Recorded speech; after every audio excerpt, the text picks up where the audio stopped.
अस्सलाम वालेकुम, क्या हाल वाले यार, ठीक हो? उम्मीद है सारे दोस्त खैर किया ना दोस्तों। कल तुसा मैच डिठा सी पाकिस्तान न्यूजीलैंड का। बड़ा कौम को मैदान बड़ा जज्बा ही, बड़ा जनून है कि मैच लगता हुआ है। पहली दफ़ा कोई चैम्पियन ट्रॉफी की होस्टिंग मिली है पाकिस्तान को।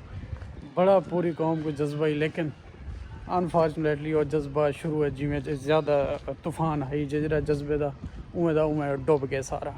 कल भी जब मैच देखने के चक्कर है फटाफट पहुँचे हैं कि वन के देखूँ मैच कि में क्या सिस्टम है। साकू तो इवें लगता है कि जितना जज्बा रीति पे ना प्लेयर्स को कि हवाई तैयारी नाल जंगी तैयारी नाल सलामी स्टेडियम नवें hosting each and everything PCB chairman तो बिल्कुल था फा ली पैन सब बड़ा उन्हें से उम्मीदा हैं पूरी उम्मीदा, लेकिन जस्ट मैच डिठे से वो सारा सिस्टम इं लगे बस हूँ अगो टाइम ज़ाय करने की जरूरत कहीं नहीं। जिमें शुरुआत की ना पता लग वेंदे कि बस हूँ इतें ही एंड थी गई है। मैं तो यह था जो भी जिमें बाकी टीम खेलदियां पे ना 11 प्लेयर सारी टीम के कम अज़ कम 22 प्लेयर होने चाहिए, क्योंकि 11 का काम नहीं होना। एक बॉलर है वो तो बॉल करवाते उतना बिजी थी गया, एक विकेट कीपर बल बजते 9 यार शो केड़ा बड़ा ग्राउंड होंगे उनको अगर तुम खैर गुलामी नाली होंदा चक्कर लो उन्होंने 9 स्टेडियम का उत्थे कम अज़ कम 10-20 मिनट लग पे सिर्फ चक्कर लेंदे होंदे 9 बंदे का क्या कम है शो किवें खेड सकते। कम अज़ कम 22-23 बंदे होवन पाकिस्तानी कौमी टीम दे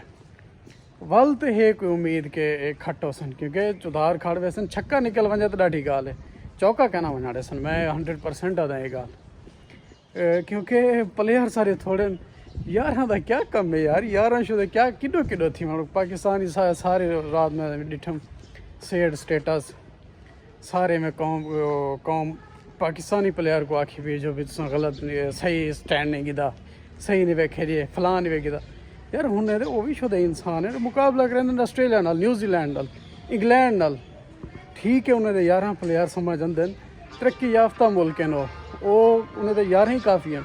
साढ़ा गरीब मुल्क है, साढ़ा काम नहीं 11 प्लेयर को प्लेयर जीत आवें।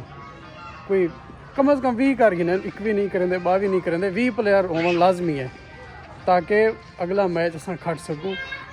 जितना जज्बा साढ़ा हा चैंपियन ट्रॉफी का पहली दफ़ा किसी को होस्टिंग मिली है, और होस्टिंग वो भी इंज ही किता ने शुरू सिस्टम बंद कर आ गए। शुरू के सारे जज्बात ते पानी फेर के नहीं बुला रखे हैं। खैर अल्लाह पाक हिदायत देवे। बाबर आजम को देखने वास्ते अवाम एंड तक बैठी रह गई है। बेशक वो सिंगल डबल खेलता रह गया, लेकिन वला भी उम्मीद कितना है कौम को। जिसने बाबर आजम की विकेट गई है होंदे बाद भी स्टेडियम तो लैन लग गई है बंदे बन जाते हैं। बस भी हूँ आखिरी उम्मीद है वह भी ख़त्म। बनावें चाहते 5 ओवरें च इन्हें वास्ते 350 कशा गै नहीं ठा फा ला देना खड़ रहा मैं ना बनावें बस बाबा 250 तो मैं तो ढेर थी पाना अगू तो नहीं थी ना दें सारे कने। और अगर चल पे तो आसमान तक ना चले तो शाम तक। बहरहाल तुम जीतो या हारो हमें तुमसे प्यार है। भैया क्या आख सकते हैं ऐसी। अल्लाह हाफिज़।